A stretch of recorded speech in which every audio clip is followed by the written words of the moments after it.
करो करो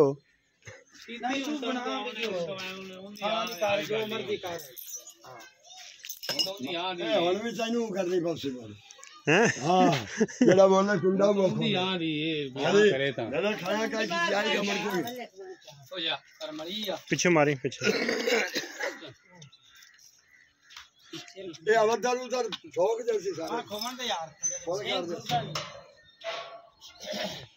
मधु तो पर हो जा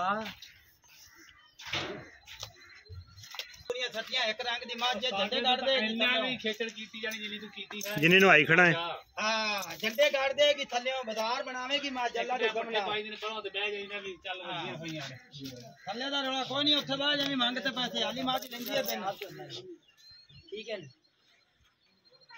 ए अल्लाह दे फजल नाल हाज से नाल सूद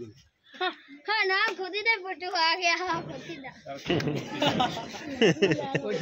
ना बना तो सदी कार तोंदी हां कन्ना नहीं जी घर दी गल है मैनू गुस्सा इस गल दा जेडी तू मैनू रख ते मारी है तू मुੱਲ बहुत मंगना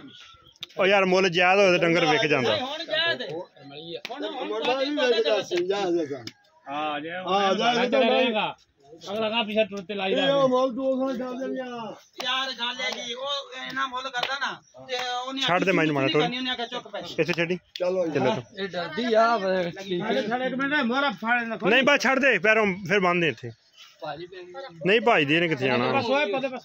डरदी है ना बल्ला चले इंज बतो करिए की कोई डारी नहीं अरे हो जा भाई जी पर आ जा मैं घाबरी खड़ी नहीं नहीं नहीं कुछ नहीं पापा खड़े मरिया माशाल्लाह तेरे पास कमी है ज्योति दा थल्ला ही चंगा अरे पास भी चंगा है आई तो मैं दूसरा सुआ सुना लगदी है कि तीजे चौथे जो नहीं तीजे चौथे कितने हो गए दुए गले घर जाम में तो घरे सोई है दुआ ये 9 के 14 के दूध देनी नहीं चाचा क्यों दुए सुबह ते अल्लाह की मेहरबानी अच्छा पहले 14 किलो कर दी रही है बाबा चोंदे ने कुछ शामी ना यकीन दा आखरी किवें होंदी सी मैं जेडी 14 करदी सी 6 6.5 ਨੂੰ ਚਵਾਉਂਦੀ ਸੀ ਮੈਂ आते पहले 14 किलो कर दी रही है हां ਤੇ ਮੈਂ ਸੀ ਦੇ ਜਿਹੜੀ ਐਡੀ ਮੈਂ ਸੀ ਪਹਿਲਾਂ अल्लाह दे बंदे आ झोटी दा ये मुल्क जाई होवे तो मैं आज मुच्छा बना दे जिन्ने ले सटेगा वाकई क्या विशाल